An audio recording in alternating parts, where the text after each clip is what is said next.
안녕하세요. 서울시 청년활동지원센터 오승환이라고 합니다. 네, 오늘 서울시 청년정책 전달체계 2회 강의 시작하도록 하겠습니다. 먼저 이제 서울청년센터에서 이제 청년들을 마주하고 뭔가 지원 사업을 하기 위해 이제 처음 아마 오신 분들이실 것 같은데요. 오늘 이 시간은 서울청년센터 그리고 저희 서울시 청년활동지원센터 어떤 관계에 있고 어떤 위치에서 여러분이 일을 하고 있는지 그걸 좀 위치성을 좀 파악을 해보고 그 안에서 청년들을 어떤 태도와 어떤 감수성을 가지고 같이 일을 해 나가야 할지 그 감을 좀 같이 잡아가는 그 첫 시간이라고 생각해 주시면 되겠습니다. 그래서 처음 이 장표를 보시면 청년정책 전달체계 2회라고 되어 있는데요. 여기 나와 있는 청년은 누구인지, 정책은 또 무엇인지, 그럼 전달체계는 무엇인지, 청년정책 전달체계는 또 무엇인지 그거에 대한 그 의미들을 좀 살펴보는 시간을 갖도록 하겠습니다. 보시는 것처럼 청년정책, 서울시 청년정책 전달체계, 그리고 저희가 광역센터죠. 서울시 청년활동지원센터, 그리고 여러분 지역에서 청년을 직접 마주하고 있는 지역센터, 서울청년센터 5랑 이 순서대로 개괄적인 내용 중심으로 말씀드리도록 하겠습니다. 먼저 청년에 대한 이야기인데요. 지금 여기 나와 있는 M4 세대, 88만원 세대 수저 계급론 이런 청년들을 호명하는 방식들이 있거든요. 근데 이 이야기들 그 이전에 예전 시대에는 또 다른 말들이 또 있었습니다. 뭐 오렌지족, X세대 이런 말들이 또 대표적으로 있었고 이후 최근 들어 좀 많이 화두가 되고 있는 건 MZ세대 이런 말들이 있죠. 각각의 그 청년들을 호명하는 이 방식 혹은 세대론 이런 이야기들이 좀 관심 갖고 이야기를 들여다볼 필요가 있는데요.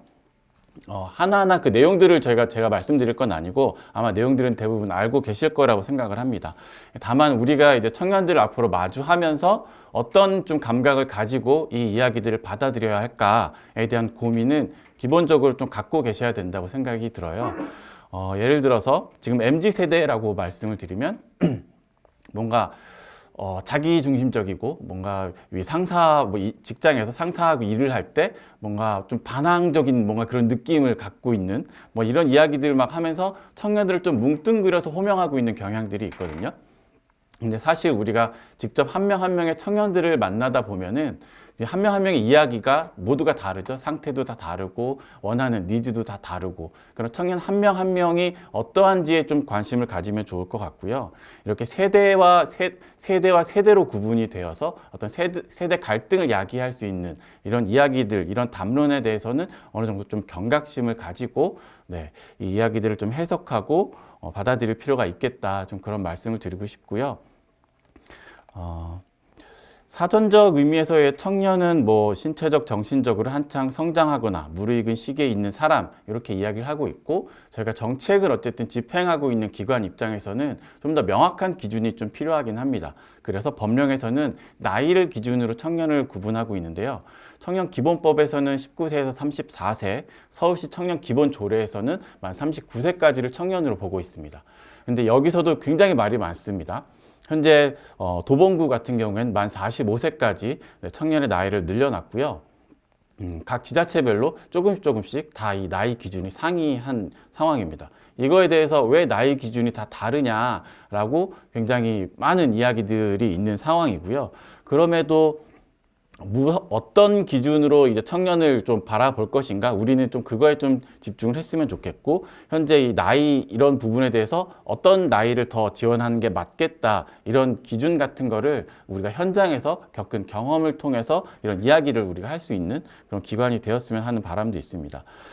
대개 만 24세를 기준으로 좀 나뉘는 부분이 있거든요. 예를 들어 청소년 같은 경우에 후기 청소년이 이제 만 19세에서 24세 부분이 청소년의 영역에도 포함이 되어 있는 상황이긴 하거든요. 그래서 이 후기 청소년을 좀 담당하고 있는 기관과의 좀 연계도 필요한 상황이고, 저희 센터 같은 경우에 이런 만 24세를 기준으로 좀 어떤 청년들에 대한 좀 직접적인 조기 개입이라고 얘기를 하는데 좀 빠르게 좀 개입해서 지원했을 때 이 정책의 효과가 더 많이 난다. 이런 게 좀 통계적으로 해외 사례에서도 많이 드러나고 있는 상황입니다. 무작정 이게 늘리는 게 좀 능사는 아닌 상황이고, 그럼에도 최대한 많은 청년을 좀 포괄하기 위해서 어떤 기준까지 이제 청년으로 보고 지원해 줄 것인가, 이거에 대한 이야기는 계속 어떤 담론으로 좀 남아 있을 것 같습니다. 사실 청년, 아까부터 계속 이제 청년 하는데, 사실 청년이라고 하는 어떤 딱 명확한 대상은 사실 없습니다. 청년은 굉장히 추상적인 개념인 거죠. 지금 여러분 한 명 한 명이 다 청년일 거고, 한 명 한 명의 청년, 개별 청년들이 있을 뿐인 거지, 개별 어떤 사람이 있을 뿐인 거지, 청년이라고 하는 어떤 추상적인 어떤 개념 그 자체는 사실 뭔가 와닿는 게 사실 없거든요. 모두가 다른 스토리를 갖고 있기 때문에. 그렇게 한 명 한 명 청년을 들여다보면, 여기 보시면 청년 개개인 한 1단계 영역이라고 할 수 있는 뭐 신체 건강, 마음 건강, 자기를 좀 이해하는 그런 과정들이 좀 있을 것 같고요. 2단계로 좀 넘어가게 되면 진로를 좀 탐색하고, 역량을 강화하고 일을 해보고, 뭐 노동시장에 참여하고, 이런 부분이 있을 거고, 좀 더 나아가서 사회에 어떤 참여하는 부분들, 주거가 좀 더 안정되고 어떤 네트워크를 이루는 뭐 이런 과정들. 그러니까 청년 같은 경우에 단계별 지원 혹은 개인에서부터 사회까지 굉장히 넓은 스펙트럼에 해당하는 부분에 대한 지원이 필요하다. 그러니까 청년 센터 같은 경우에는 알아야 될 게 너무 많은 거죠. 사실은 우리가 해야 할 일이 범위가 굉장히 포괄적이다. 그래서 이 안에서 우리는 어떤 부분을 좀 더 집중해서 지원할 것인가, 선택과 집중이 사실 필요한 상황이기도 합니다. 청년에 대한 이야기를 간단하게 했고요. 그렇다면 정책이란 무엇인가에 대해서 간단하게 또 말씀을 드려야 할 것 같습니다. 우리가 대부분 하고 있는 이 예산, 집행하고 있는 예산은 사실 공공 어떤 세금의 영역인 거죠. 공공 예산인 거고, 이 공공의 예산을 사용하는 이 과정을 사실 정책이라고 보시면 될 것 같습니다. 지금 이 여러분하고 만나고 있는 이 교육을 하고 있는 딱 이 현장도 사실 돈이 집행되고 있는 현장이거든요. 예산이 집행되고 있는 현장. 이 현장을 예를 들어서 좀 한번 이 구조를 한번 같이 보면 좋을 것 같습니다. 예를 들어서 지금 어쨌든 영상을 촬영하면서 어떤 예산이 집행이 되고 있습니다. 이 예산이 집행되기 위해서는 저희 센터 같은 경우에 애초에 사업 계획을 세워야 하고요. 그 사업 계획을 승인받는 과정이 필요합니다. 그럼 이게 어디서부터 시작된 거냐? 사실 다시 처음부터 돌아가 보면, 이런 예산이 집행되기 위해서는 명문의 근거가 분명하게 있어야 됩니다. 그게 법이든 조례든. 이제 국가 단위에서는 보통 이제 법을 중심으로 움직이고요. 이 지자체, 서울시 기준으로 얘기 들으면 서울시 기준은 조례가 필요한 겁니다. 이걸 누가 만들까요? 네, 법은 국회의원이 만들고요. 조례는 시의원들이 만듭니다. 물론 이거를 시의원들이 그냥 처음부터 끝까지 다 만드는 건 아니고요. 어떤 식으로 조례가 만들어지고 개정이 되면 좋겠다, 이런 것들을 지자체에서 어떤 건의를 하거나 제안을 하는 경우들도 있겠죠. 어쨌든 이거에 대한 결정권은 시의회가 갖고 있다. 서울시 기준으로. 그렇다면 서울시 이 사업 단위는 그 지자체가 되는 거거든요. 서울시장 기준으로 방침을 세우고요. 계획을 세웁니다. 그래서 그거를 시의회에다가 승인을 요청하는 과정이 있어요. 그리고 승인을 받고 그거에 대한 또 예산을 세우고, 예산을 또 심의를 해주고, 그렇게 시의회와 서울시가 같이 서로 견제하고 서로 검토하면서 이 내용들이 확정이 되거든요.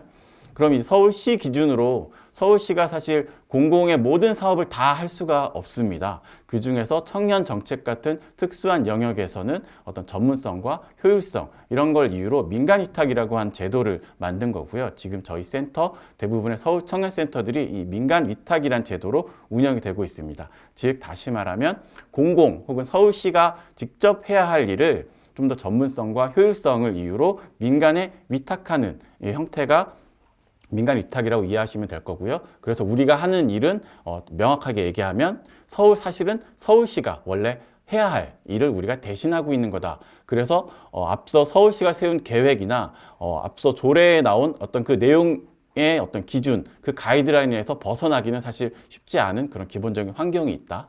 그리고 우리가 사업을 진행을 하다 보면 시의원, 구의원 뭐 이런 분들이 막 자료도 요구하고요. 그거에 대응해야 할 그런 일들도 굉장히 많습니다. 왜냐하면 우리가 집행하고 있는 예산에 대한 기준과 근거, 그런 것들을 감시하는 기능들이 그 시의회, 구의회에 다 있기 때문이고요. 그래서 일을 하시다가 계속 어떤 시의원이, 구의원이 이런저런 얘기를 한다. 그래서 그렇구나. 좀 이해를 하시면서 대응을 해주시면 좋을 것 같습니다. 그래서 이런 과정들을 거쳐서 이제 민간위탁을 받게 되고 그 민간위탁 과정도 아마 아실 것 같아요. 어떤 기간이 또 정해져 있고 그거에 대한 성과를 또 평가받고 그런 과정들이 있고 이런 사업 계획을 또 승인받은 그 범위 안에서 예산을 집행하는 이런 과정들이 있게 됩니다. 그렇다면 이제 청년 정책이란 뭘까? 청년 정책이 사실 언제부터 있었을까? 좀 고민을 좀 해볼 필요도 있을 것 같습니다. 사실 IMF라고 하는 1997년 그때 있었던 그 국가 부도 사태라고 볼 수 있겠죠. 이 이전에는 사실 청년이 어떤 정책의 대상이 아니었습니다. 청년을 지원해 준다? 왜? 사지 멀쩡한 청년들이 그냥 뭐 소위 말해서 뭐 노가다를 하든 뭘 하든 알아서 그 활력 있고 힘 있는 그 청년들 알아서 잘하면 되지, 뭘 지원해줘, 약간 이런 분위기였었는데요. 왜냐하면 대학 졸업하고 대부분 다 취업이 됐거든요. 지금 생각하면 상상하기 어렵겠지만 대부분 청년들이 대학 졸업자 기준으로 대학을 졸업을 하고 나면 내가 원하는 직장을 골라서 가던 시기였어요.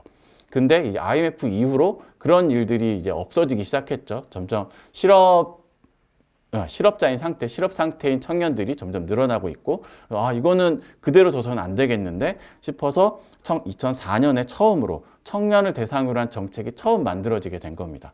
청년 실업 해소 특별법이라는 게 처음 만들어졌고, 그 이후에 뭐 고용 촉진 특별법, 좀 더 적극적으로 뭔가 해보겠다라는 의미가 담긴 내용인 것 같고요. 이런 식으로 어떤 법적으로, 제도적으로 청년을 지원해야 된다는 영역이 생겨나기 시작을 한 거고요. 당시만 해도 대부분이 간접 지원 형태였습니다. 즉, 이런 공공 예산을 어떤 청년들이 교육훈련 받을 수 있는 기관에다가 예산을 주고 청년들에게 그 기관에 가서 교육을 받아라, 훈련을 받아라. 약간 그런 간접 지원의 방식이었는데요. 그렇게 쭉 몇 년을 지내다 보니까 청년들이 갑자기 의문이 들기 시작을 했습니다. 뭐냐면 뭔가 예산을 막 풀고 있고 뭔가 우리 실업을 해소해 주기 위해서 고용을 해주기 위해서 예산이 막 투입되고 있다고는 하는데 청년들의 삶이 도대체 나아지지가 않는 거죠. 그래서 청년 당사자들이 이제 모이기 시작을 한 거죠. 청년의 삶과 문제는 청년이 직접 얘기해야 되겠다. 그런 청년들이 모여서 서울 청년정책 네트워크라는 걸 이제 처음 만들어서 직접 서울시 기준으로 서울시에다가 청년정책 우리 같이 이야기해 봅시다 라고 이야기가 시작이 됐고, 소위 거버넌스, 민관 거버넌스라고 하는 형태가 만들어졌고, 이걸 통해서 2015년에 전국 최초로 서울시 청년 기본 조례라는 게 만들어집니다. 아까 말씀드렸지만 이 조례라고 하는 게 생각해 보시면 앞으로 이 영역에 지원을 할 수 있는, 예산을 집행할 수 있는 근거가 되는 부분이거든요. 그래서 이 조례 제정이 좀 큰 의미가 있다라고 보시면 될 것 같고, 이걸 기준으로 이후에 청년 기본법이 생겨나기도 했고, 이걸 바탕으로 각 지자체의 청년 관련 조례들이 생성되기 시작합니다. 그렇게 만들어진 2020 서울형 청년 보장, 2015년부터 5개년 계획에 처음으로 청년 중심으로 만들어진 청년 정책의 내용인 거예요. 그래서 2020 서울형 청년 보장 이야기를 꼭 하고 넘어가는데요. 이때 당시에 나왔던 4개 영역이 설자리, 일자리, 살자리, 놀자리, 이렇게 4개 영역으로 청년들에게 좀 더 실질적으로 가닿을 수 있는 정책들이 만들어지기 시작했다라고 보시면 될 것 같고, 이때 서울시의 현재도 가장 대표적인 청년 정책이 바로 청년 수당이죠. 설자리 부분에 있는 서울시 청년수당이 이때 처음 만들어졌고, 지금 저희 서울시 청년활동지원센터가 2016년 당시 이 청년수당 참여자를 지원하기 위해서 처음으로 만들어졌습니다. 청년수당 얘기를 안 할 수가 없는데요. 그 이후에 현재 아마 여러분이 쓰게 될 CRM에 들어와 있는 대부분의 어떤 청년 그 데이터들, 그거의 어떤 시작, 그 데이터들이 모이기 시작한 그 계기가 이 청년수당이었다고 보시면 될 것 같고요. 당시 청년 수당 같은 경우에는 청년들이 시간이 없다. 도대체 지금 내가 먹고 살기도 힘든데 진로 개발을 언제 하고 막 이러냐, 이런 이야기도 사실 굉장히 많았고요. 그래서 그 당시 최저임금 기준일 수도 있고, 어떤 여러 가지 데이터들을 통해서 한 달에 한 50만 원 정도면 청년들이 자기 개발을 할 수 있는 어떤 시간, 즉 알바를 하루에 한 3시간 정도 줄일 수 있는 그런 기회를 줄 수 있지 않겠냐라는 취지에서 이 사업이 시작이 되었고요. 그래서 한 달에 50만 원 6개월 지원해주는 정책이 되었고, 그럼 어떤 청년은 나에게 주어진 이 하루에 한 3시간 정도의 이 시간을 자기 주도적으로 알아서 잘 쓰는 청년들이 있겠죠. 반면에 그렇지 못한 청년들도 있을 거다.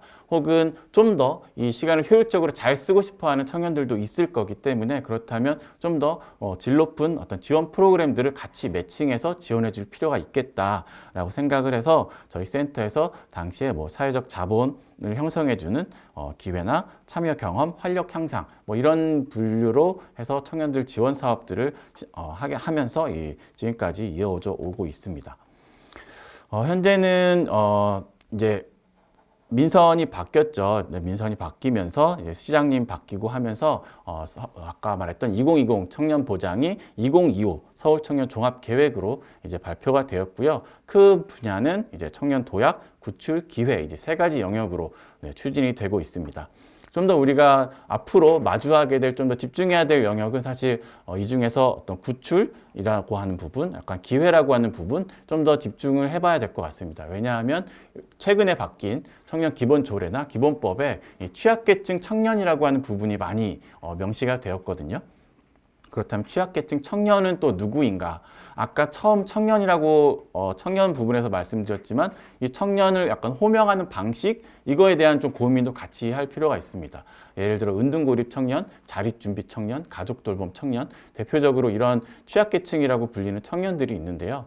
이 청년들을 기준으로 청년센터에서는 어떤 역할을 해야 될까, 어떤 역할을 할 수 있을까에 대한 고민, 또 그들을 어떻게 호명할 것인가, 그들의 욕구나 상태를 어떻게 파악을 할 것인가, 이런 고민들이 사실 많이 남아 있습니다. 사실 그 취약계층이라고 불리는 이 청년들을 그들만 모아놓고 뭔가를 지원해 준다라고 했을 때 굉장히 우려되는 부분도 사실 있거든요. 은둔고립 청년 모이세요. 은둔고립되어 있으니까 사회적 관계망이 필요하니까 모여서 관계망을 만들어 봅시다. 은둔고립 청년만 모아서 관계망을 만들어 주는 게 어떤 실질적인 효과가 있을까? 사업을 그렇게 해도 될까? 약간 이런 고민들이 사실 있거든요. 그 안에서 이제 청년센터의 역할들이 좀 더 중요하게 부각이 될 거라고 생각을 합니다. 예를 들어 보통의 그냥 은둔고립 어떤 상태가 아닌 청년들과 뭐 한두 명의 은둔고립 청년들이 자연스럽게 섞이면서 관계망을 형성하고 좀 활력을 되찾는 그런 과정들을 청년센터가 할 수 있지 않을까, 이런 고민들을 하면서 그 외부에서도 많은 논의들이 이루어지고 있고요. 아마 올해 지금 2023년인데요. 내년 되면 더 많은 논의들이 있고 아마 청년센터의 역할에 대해서 좀 더 요구받는 그런 경우들도 있을 거라고 생각을 합니다. 이제 청년과 청년 정책 이런 이야기를 같이 섞어서 얘기하고 있는데요.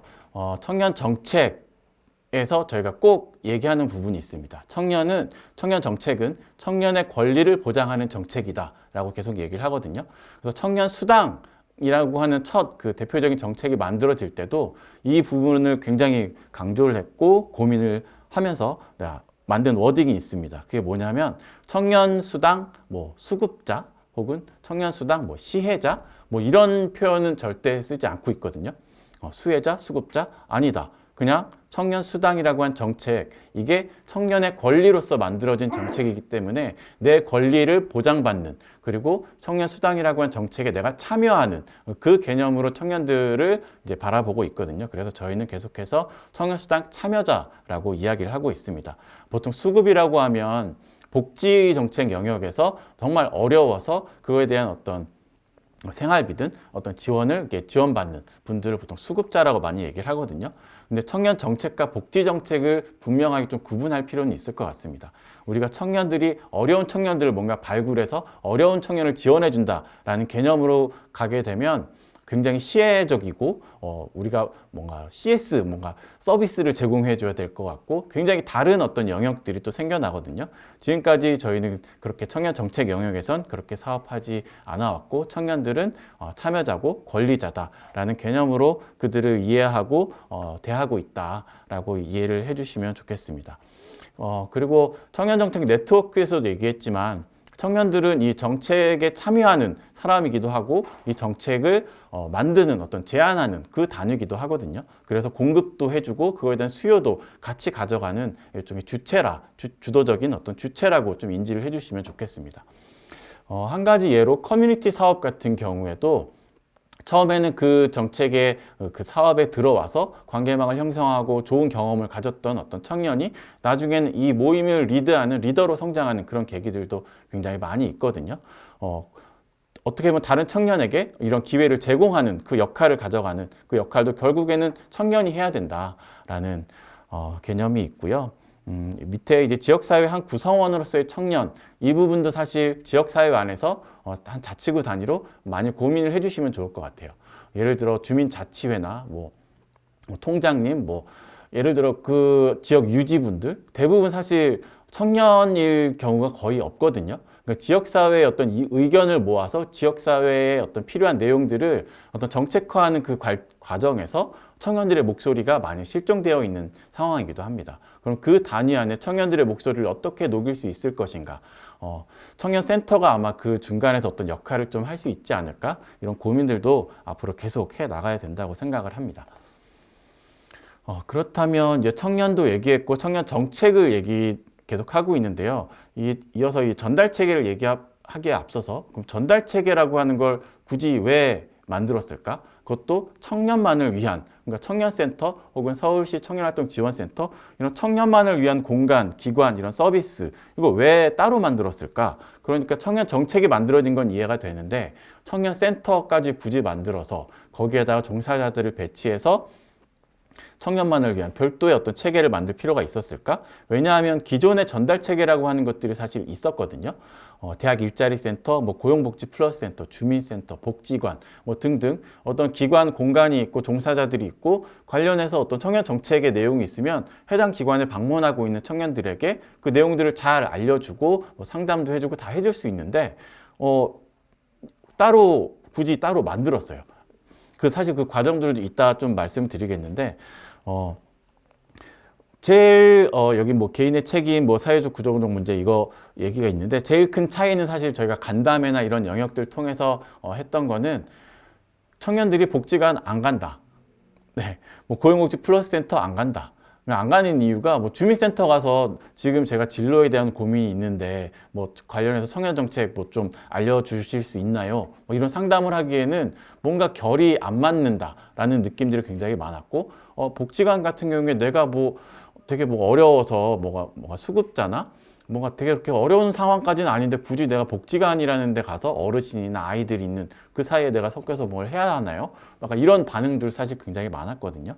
그런 청년의 어떤 감수성이라고 하는 부분도 있었고 사실 어떤 독자적인 어떤 이 청년만의 현재 사회적으로 청년을 꼭 지원해야 할 청년만을 지원해야 할 그 부분들이 좀 생겨나고도 있습니다. 이 표를 잠깐 보시면은 여기 한 24세 정도가 되겠죠. 이게 대학이라고 하는 부분이 있고 어쨌든 정규 교육 과정을 나왔을 때 보통은 이 곡선이 어떤 노동시장 영역이라고 했을 때 이 노동시장으로 바로 들어가야 되거든요. 근데 사회 구조적으로 이 노동시장에 진입하는 시기가 뒤로 쉬프트 되고 있어요. 뒤로 밀려나고 있으니까 청년들이 어디에도 속하지 못한 소위 뭐 니트 상태라고 할 수 있는 그 영역에 해당하는 청년의 그 비율, 비중, 기간 이런 것들이 점점 늘어나고 있는 거죠. 그러면 이 청년들이 대부분 이 시장 영역이라고 하는 부분에 다 내던져집니다. 그러니까 내가 돈이 많고 부모가 빽이 있고 뭔가 인맥도 있고 다 그 환경이 좋으면 여기 알아서 진입을 하는 거죠. 네.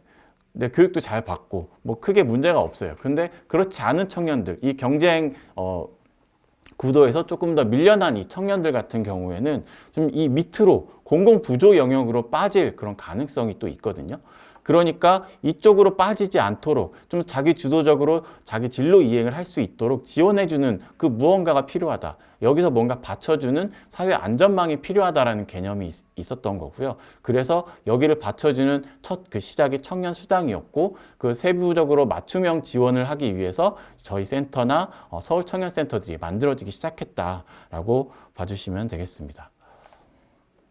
아까 처음에 잠깐 말씀드린 것 같아요. 청년들을 이제 지원해야 될 이 범위에 대한 이야기, 개인적 차원에서부터 사회적 차원까지 굉장히 넓은 스펙트럼의 어떤 영역을 커버하고 지원해줘야 한다. 청년의 삶 전반을 사실 이해를 해야 되고요. 지금 오늘 청년들이 어떻게 살고 있는지, 그들이 어떤 상태에 있고 어떤 욕구를 가지고 있는지 사실 오늘 알아야 되거든요. 예전에 그랬다고 해서 그 데이터를 가지고 지금 해줄 수 없는 그런 상황이에요. 그래서 굉장히 현실에 잘 반응을 해야 되고요.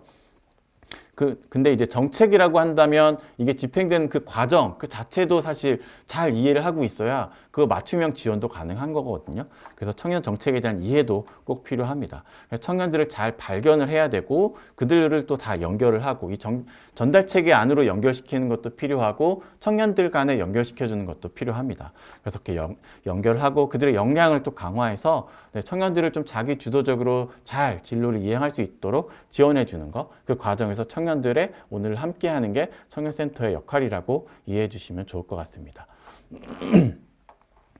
그 다음에 이제 전달 체계 파트로 좀 넘어갈 텐데요. 이 전달 체계라고 하는 게 좀 어려운 단어일 수도 있을 것 같아요. 좀 와닿지 않는 단어이고 좀 딱딱한 말이죠. 이게 저희가 한 2018년도 정도에 처음 이렇게 쭉 이어오다가 제가 2018년도부터 이 전달 체계에 대한 고민을 사실 하기 시작하면서 시범 사업들을 했었거든요. 이 당시만 해도 전달 체계라고 했을 때 굳이 전달 체계 이게 뭐지? 이런 말을 꼭 써야 하나? 사실 그랬어요. 사실 이 얘기 청년 정책 전달 체계라는 말을 쓰는 사람도 거의 없었고요. 근데 지금은 굉장히 자연스럽게 다들 쓰고 있습니다. 요 이야기를 잠깐 드려보고 싶어요.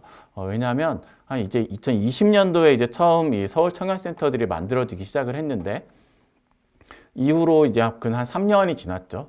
이 시점 되니까 어떤 매니저들 분들이 그러더라고요.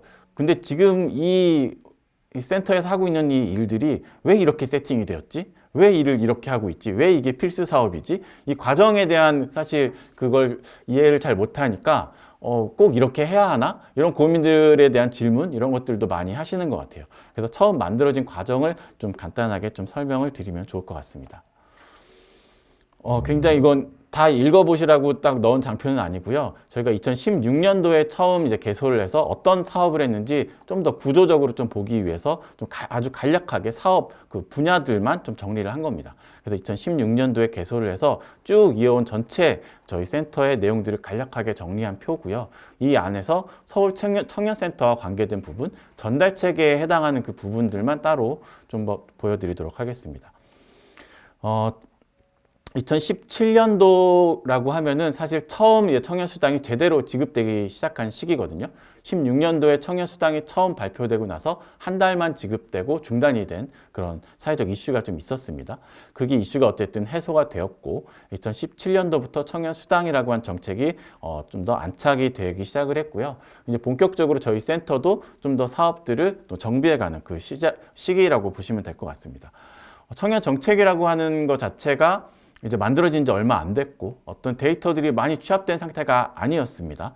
그래서 그럼 도대체 지금 청년들이 뭘 원하고 있는지 어떤 상태에 있는지 이거에 대한 파악부터 해야 그들에게 좀 더 맞춤형으로 좀 실질적으로 도움이 되는 방향으로 사업을 기획할 수 있지 않겠냐. 그래서 참여자들, 저희가 계속 얘기했던 참여자, 청년들이죠. 청년들의 이 상태를 먼저 파악을 해야 되겠다라는 게 첫 화두였습니다. 그래서 저희는 나름대로 권역을 나눠서 권역별 매니저 한 6명에서 서울시 전역을 커버하는 형태로 해서 당시 청년수당 참여자들의 상태를 파악하는 일들에 좀 집중을 했습니다. 이거 오타가 있네요. 어쨌든 어슬렁반상회라고 하는 걸 사실 저희는 처음 제일 큰 어떤 핵심 사업으로 시작을 했고요. 커뮤니티 사업입니다. 대부분 청년 따로따로 떨어져 있는 개별 한 명 한 명들을 모아서 한 8명 규모로 해서 커뮤니티를 지원해주는 사업이었고요. 많은 구조 변화가 있긴 했지만 어쨌든 최종적으로는 한 8명 규모를 한 8번 정도 다회기로 만나는 형태로 커뮤니티 사업을 진행을 했었습니다. 그리고 이 과정에서 청년 반장이라고 하는 모임지기도 청년들을 양성을 했었고요.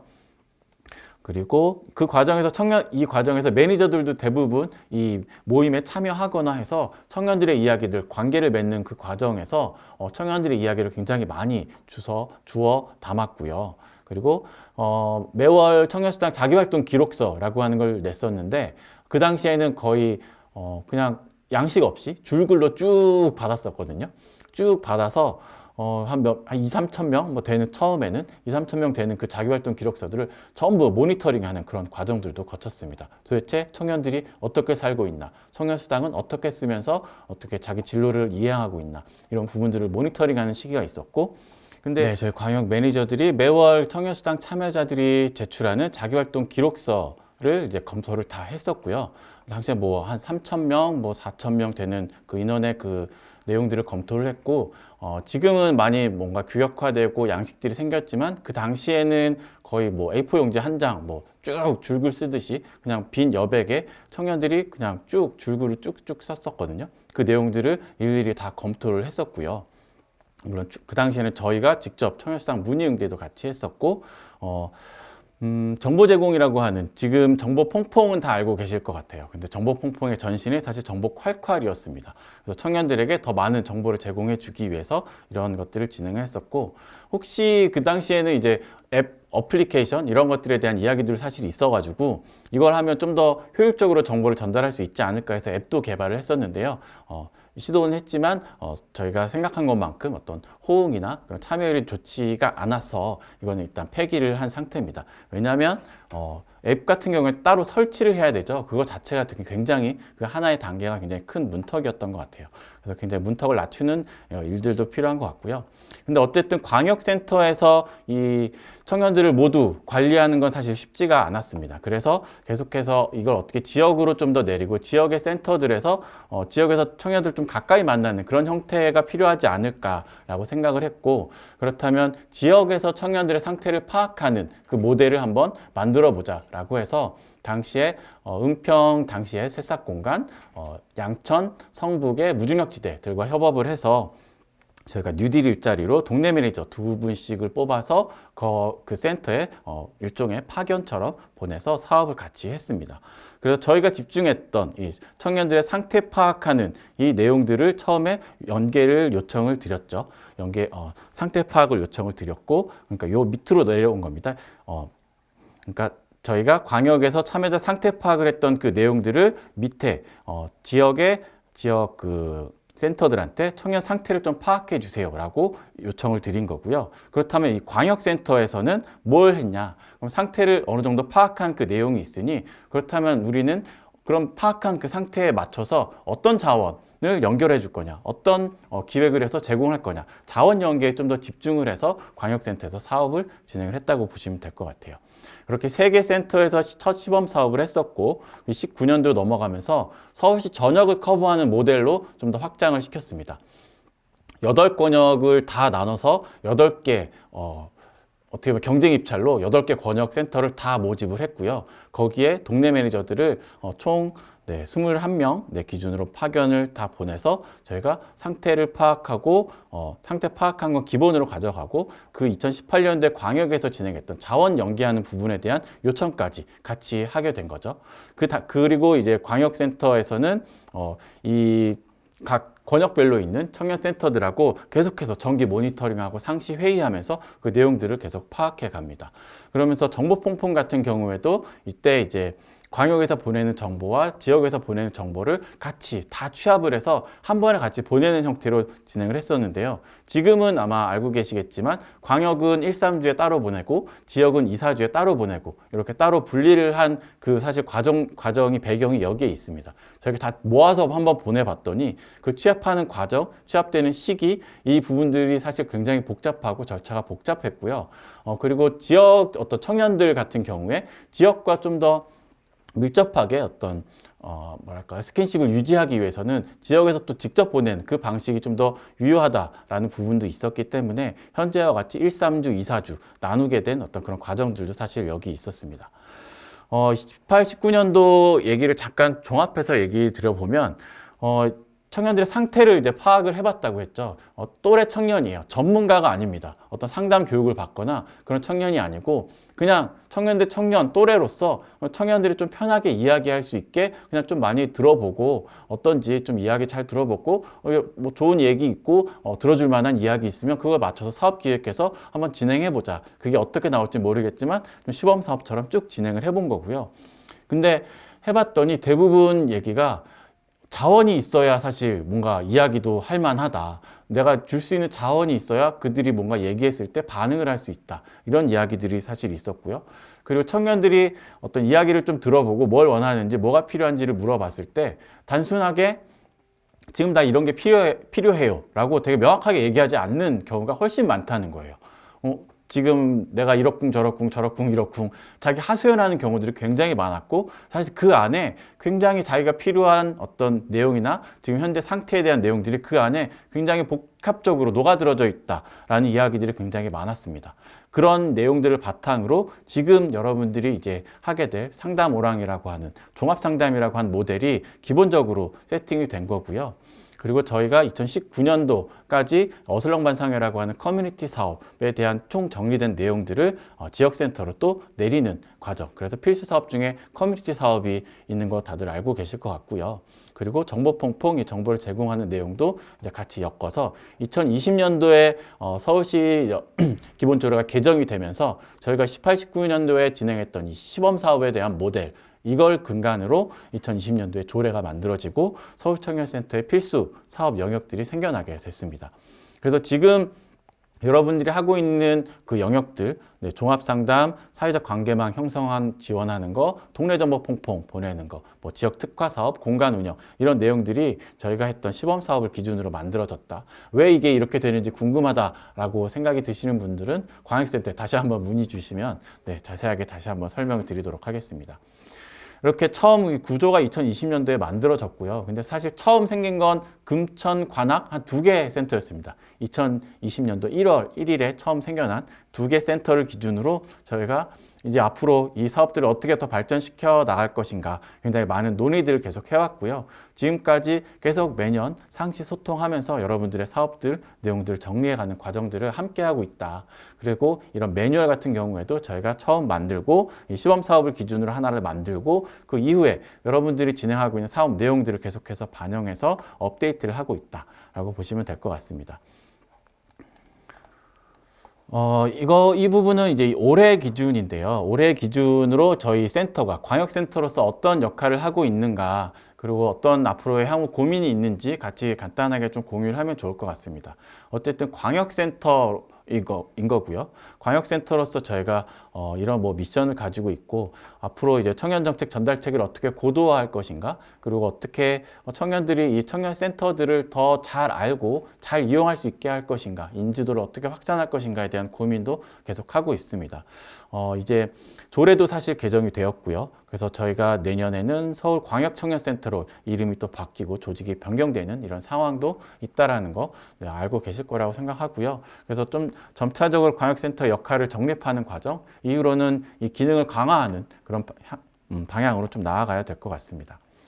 이거는 현재 저희 광역센터가 가지고 있는 사업 구조라고 보시면 될 것 같습니다. 크게 여기 광역센터와 지역센터가 같이 들어있고요. 저희 모든 사업들이 다 지역센터로 연결되어 있다라고 봐주시면 좋을 것 같아요. 그래서 저희가 사업을 진행하면서 그래서 어떤 사업에 대해서 뭔가 연계를 요청하든 홍보를 같이 요청하든 사실 저희 광역센터는 직접 청년을 만나는 그 사업들이 많지가 않습니다.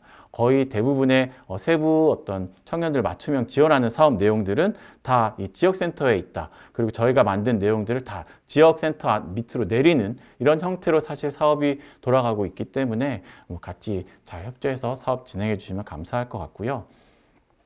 일단 뭐 저희 센터 같은 경우에는 기본적으로 홍보 채널 열심히 하고 있습니다. 유튜브도 하고 있고 인스타, 뭐 블로그 이런 것들 다 하고 있고, 이런 걸 통해서 어떤 청년들을 이제 정보 퐁퐁이라고 하는 좀 더 뭐랄까요, 포괄적인 많은 사람들을 좀 포용할 수 있는, 포괄할 수 있는 채널을 유입시키는 게 1차적인 목표고요. 그래서 이 정보 퐁퐁에 들어가시면 자연스럽게 서울시 몽땅 정보통으로 들어가겠죠. 몽땅 정보통을 통해서 서울시 CRM이라고 하는, 어떻게 보면 저희 전달 체계라고 하는 부분의 가장 핵심적인 부분이라고 생각하시면 될 것 같아요. 그 전국 어떤 지자체에서도 서울만큼 어떤 청년들의 어떤 데이터베이스를 이렇게 모아놓고 있는 기관이 없습니다. 이 CRM에 모인 현재 한 23만 명 정도의 이 청년들의 데이터가 여러분들이 진행하는 사업을 굉장히 어떻게 보면 수월하게 돌아가게 해주고 있다는 거 알고 계실 것 같습니다. 모객이 잘 안 된다. 사실 이런 이슈는 사실 거의 없거든요. 왜냐하면 기본적으로 총 23만 명의 인원들이 여기 안에 들어와 있기 때문인 거고요. 하지만 서울 청년이 사실 300만 정도라고 합니다. 300만 중에 현재 직접적으로 서울시 정책과 전달체계의 직접적인 연결고리를 갖고 있는 청년이 23만이다 했을 때 아직 10%가 안 되거든요. 네, 이 비율들을 어떻게 좀 더 높여갈 것인가, 아마 광역센터든 지역센터든 그 역할도 같이 사실 해야 되는 상황이라고 생각을 들고요. 현재 뭐 대외 협력이나 자원 발굴해서 지역센터로 내리는 일도 하고 있고, 저희가 2022년 7월 기준으로 지금 용산에 있는 청년들이 이용할 수 있는 공간을 같이 갖게 됐습니다. 그래서 이제 공간도 저희도 같이 운영을 하면서 세부적인 좀 소소한 공간 활성화 사업들도 같이 하고 있는 상황이고요. 즉 광역센터의 이제 필수 기능이라고 보시면 될 것 같습니다. 첫 번째가 현재는 이제 청년수당이라고 되어 있는데요. 청년수당과 함께 생겨난 센터인 만큼 청년수당 참여자들을 지원하는 사업들, 주로는 진로를 모색하는 사업들을 중점적으로 진행을 하고 있고요. 그리고 지역 지원, 여러분 서울 청년센터들을 어떻게 좀 더 전문성을 향상시켜 줄 수 있을까? 어떻게 좀 더 사업들을 상향 평준화하고 균질화할 수 있을까? 그리고 청년들에게 서울 청년센터들을 청년들에게 서울 청년센터를 어떻게 잘 알릴까? 이런 통합해서 홍보하는 이런 영역까지 같이 고민을 하고 있습니다. 그리고 서울시에서 진행하고 있는 마음건강 지원 사업, 올해 기준으로 연간 10,000명을 지원하고 있고요. 저희가 한 230여 명의 전문 심리 상담사를 위촉해서 그들을 매칭해주는 역할을 하고 있거든요.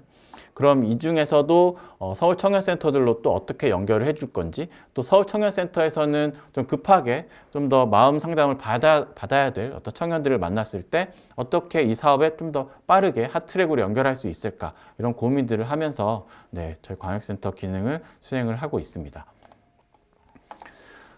서울 청년센터에 대한 이야기, 어떻게 보면 광역센터에서 서울 청년센터의 기능이나 역할을 어떻게 보고 있느냐, 이런 질문도 사실 많이 하시는데요. 저희가 바라보고 있는 핵심적인 관점은 사실 관점 기준에서 말씀드리면 될 것 같습니다. 청년 생활권 가까이에서 청년이 필요로 하는 정보를 제공해주는 역할이다. 그랬을 때 정보를 단순하게 제공하는 것이 아니라 그 과정에서 상담도 있을 거고요. 문자로도 발송해 줄 거고, 어떤 사업을 통해서 만나는 경우들도 있을 거고, 그 루트는 굉장히 다양할 수 있을 것 같습니다. 이 전달 체계를 처음 만들 때, 지역 센터들을 처음 만들 때, 기본적으로 우리가 이 기능만큼은 필수로 가져가야 된다라고 얘기했던 게 여기 있는 청년 정책에 대한 게이트웨이 역할을 해야 된다라는 거거든요. 그게 이 청년 정책 전달 체계의 핵심이다라고 저희는 계속 얘기를 하고 있습니다. 뭐냐면 이 청년들이 굉장히 다양한 청년들이 있죠. 청년이 뭉뚱그려서 어떤 한 명이 있는 게, 하나의 어떤 그룹이 있는 게 아니라 개별 모든 다양한 청년들이 있는데, 이 청년들이 필요한 어떤 상태, 지원이 필요한 상태, 어떤 필요한 지원, 그런 내용들이 있을 때 각자가 알아서 찾아봐야 되거든요. 현실적으로는.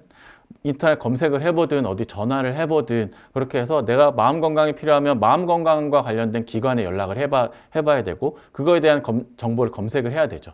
근데 청년마다 정보 검색할 수 있는 어떤 역량 혹은 정보 접근성, 이런 부분들이 다 차이가 굉장히 많이 나서 이 정보 접근성에 대한 차이가 기본적으로 많다라는 게 현실이었고요. 그렇다면 적어도 우리가 청년정책 전달 체계가 하나 기본적으로 해야 될 거는 청년들의 정보 접근성은 기본적으로 다 같이 높여줄 필요가 있겠다. 하나로 좀 통일시켜서 누구나 내가 어떤 청년과 관련해서 지원이 필요한 부분이 있다고 한다면 서울 청년센터에 가면 된다. 여기 가면 굳이 내가 다른 기관들 다 둘러보지 않아도 여기서 모든 정보를 다 상담을 받을 수 있고 지원을 받을 수 있고 연결될 수 있도록 서울 청년센터가 그 역할을 해줘야 된다라고 해서 이제 게이트웨이로 역할을 설정을 한 거고요. 그럼 이 게이트웨이 역할을 누가 해야 되느냐? 그냥 하나의 어떤 시스템이나 어떤 기관, 공간, 그것만으로는 사실 안 되는 거거든요. 결국 사람과 사람이 만나서 그들이 이야기하는, 아까 잠깐 얘기했던 굉장히 많은 이야기, 하소연, 이런 영역들이 기본적으로 있습니다. 내가 지금 뭐가 필요한지를 이야기하기 위해서 지금 내 상태가 어떻고 저렇고 이런 이야기를 할 수밖에 없는 상황이거든요. 실제로 만나봤던 어떤 그런 사례를 봤을 때 현재도 아마 그럴 거라고 생각을 하고요. 그럼 그것들을 잘 들어주고 공감도 해주고 해석도 해주고 그걸 정리해서 현재 실질적으로 지원이 가능한, 참여할 수 있는 정책이 무엇인지 잘 정리해서 알려줄 수 있는 그 역할은 결국 청년지원 매니저가 해주셔야 되는 상황입니다. 그래서 굉장히 중요한 역할이라고 생각해 주시면 될 것 같고요. 요거는 이제 전달책의 핵심 기능이라고 따로 이제 표를 만들었는데, 저희가 어떤 청년을 만났을 때 적어도 어떤 정책이 있는지 몰라서 못하는 경우는 없었으면 좋겠다. 사실 이게 전달책의 핵심이거든요. 그럼 그걸 하기 위해서 청년들에게 뭘 알려줘야 되냐. 그래서 이 네 가지는 기본적으로 알려줘야 된다라는 차원에서 좀 담아봤고요. 그래서 서울시 같은 경우에는 기본적으로 청년 몽땅 정보통 기본적으로 다 알고 있어야죠. 서울시에서 지원하고 있는 정책에 참여하기 위해서 그걸 신청할 수 있는, 신청도 가능한 어떤 플랫폼 기능을 하고 있기 때문이고요. 또 이 안에 저희 광역센터 그리고 지역센터 다 같이 모여서 청년 지원 정보 게시판에 청년에게 좀 도움이 될 만한 정보들을 모두 모아놓고 있습니다. 그래서 기본적으로 청년 몽땅 정보통을 꼭 알아야 하고요. 그리고 카카오톡 정보퐁퐁 채널이 있는데요. 여기에 저희가 정부 정책, 주요한 정부 정책, 그리고 서울시 정책, 주요 공공기관들의 정책들을 따로 모아서 물론 몽땅 정보통에 올린 다음 여기서 선별해서 이제 정보퐁퐁으로 보내고 있고요. 정보퐁퐁은 처음부터 카톡은 아니었습니다. 근데 문자로 보내다 보니까 이제 가독성에 대한 이야기들이 계속 나와서 가독성을 좀 더 높이고 그랬을 때 정보 접근성이 올라가겠다 생각이 들어서 저희는 따로 카카오톡 채널을 개설을 했고요. 근데 사실 이건 장단점이 있습니다. 가독성은 높은 대신 채널을 추가해야 되는 큰 하나의 문턱이 생기기 때문에 생각보다 지역에서 이 카톡 채널을 만들었을 때 이 수요자를 많이 끌어모으기 어려울 수 있어서 현재는 대부분 서울청년센터에서는 이 동네 정보 퐁퐁을 보내면서 문자로 보내는 경우가 많습니다. 가독성은 대신 이 가독성을 좀 보완하기 위해서 별도의 어떤 이미지화된 정보를 좀 더 이미지화해서 그 링크를 첨부하는 방식으로 진행을 하고 있죠.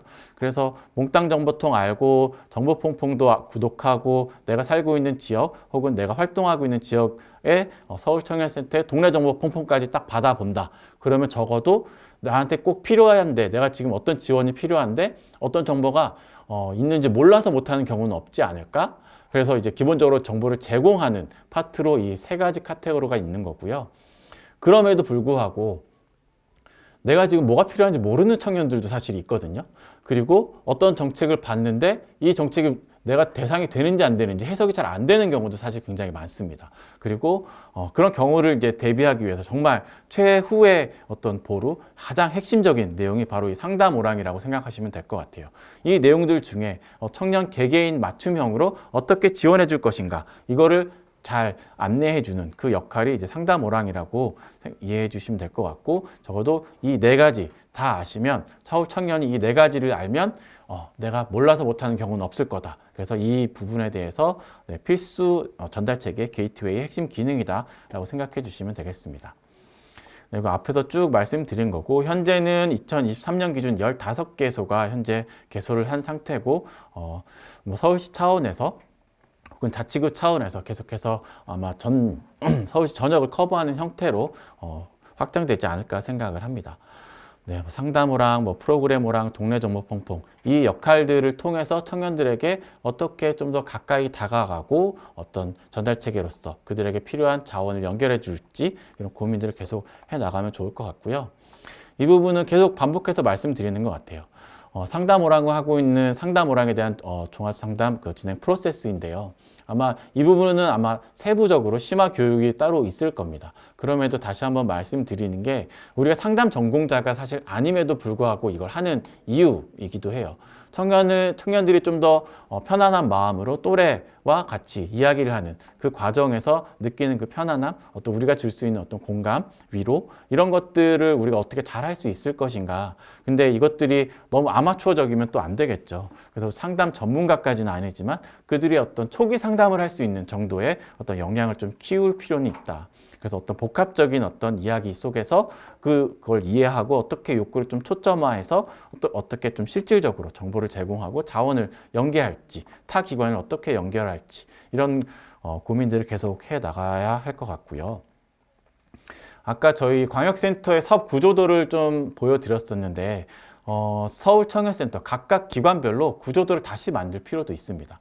일단 저희 기준에서는 사실 광역센터가 관리하고 어떤 성과를 평가하는 대부분의 그 내용들은 이 필수 사업 영역에 들어가 있습니다. 물론 지역 특화 사업도 별도의 어떤 내용들이 다 기관별로 다 다르기 때문에 이거는 표준화할 수 있는 내용은 아니죠. 다만 어느 정도 표준화하고 어떤 질적인 어떤 균질성을 확보하기 위한 그 내용으로 이 네 가지가 저희가 세팅이 되어 있는 거고요. 사실 이것들이 다 따로따로 개별 사업들이 아닙니다. 전달 체계의 핵심 기능을 수행하기 위해서 다 필요한 내용들이고요. 종합 상담에 와서 상담을 받고 커뮤니티 사업에 들어올 수도 있는 거고요. 커뮤니티 사업에 들어와서 이야기를 하다 보니 여기서 이런 종합 상담 나한테 필요한 어떤 지원을 뭐가 있는지 알려줄 수 있대. 그래서 종합 상담으로 들어올 수 있는 거고요. 이런 청년들은 다 동네 정보 퐁퐁을 받아볼 수 있게 안내를 해야 되고, 뭔가 좀 더 편안하게 매니저를 만나고 싶은 청년들을 위해서 이런 티톡이란 프로그램도 만들어 준 거고요. 서로 이런 것들이 다 연결이 되어 있고 각각의 영역별로 세부 사업들이 또 다 분포가 되어 있을 걸로 생각을 합니다. 그것들이 서로 어떻게 연결이 되어 있는지 또 각각 오랑별로 잘 파악을 해서 구조들을 만들어 두시면 현재 내가 어떤 위치에서 전체 전달 체계에서 어떤 위치에서 일을 하고 있고 지금 각 기관별로 어떤 구조 안에서 내가 일을 하고 있는지 그 위치성을 좀 잘 파악을 하면서 일을 하시면 일에 대한 어떤 효능감이나 이런 것도 느끼실 수 있을 것 같습니다. 이상 제가 이제 개론적으로 드릴 말씀을 다 드렸고 각각 영역별로 뭐 청년이든 청년 정책이든 전달 체계든 종합 상담이든 각각 영역별로 좀 더 심화된 내용들을 또 안내해 드릴 수 있을 것 같습니다. 이제 내년 얘기를 사실 안 할 수가 없는데요. 저희 센터의 기능도 어느 정도 개편이 될 거고 서울청년센터에서도 어느 정도 변화가 있지 않을까 생각을 합니다. 조례도 개정이 되었고 계속 말씀드렸지만 취약계층에 대한 부분들, 그 부분들 저희가 앞으로 어떻게 좀 대응하고 청년들이 그 누구도 좀 불편하지 않은 그런 상황으로 그들을 지원해 줄지 이런 고민들을 계속 했으면 좋겠고요.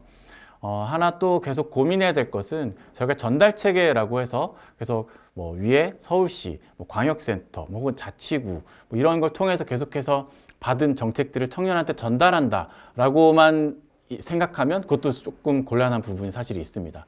청년 정책 네트워크라고 하는 그 부분에도 사실 고민을 해야 되는데요. 청년들이 우리가 마주하고 있는 현장에서 마주하고 있는 이 청년들의 이야기들을 어떻게 정책화할 수 있을까? 이거에 대한 고민도 계속 사실 같이 해주셔야 할 것 같고요. 지역사회 안에서 청년들을 어떻게 주체로 등장시킬 것인가? 이거에 대한 고민도 계속 같이 해주시면 좋을 것 같습니다. 사실 앞으로 논의할 내용들이 굉장히 많이 있고 다양한 뭐 간담회든 다양한 토론회든 이런 자리에서 청년 정책과 관련한 전달 체계와 관련된 이야기들, 좀 심도 있는 이야기들 같이 많이 나누면 좋겠습니다. 이상으로 마치겠습니다. 감사합니다.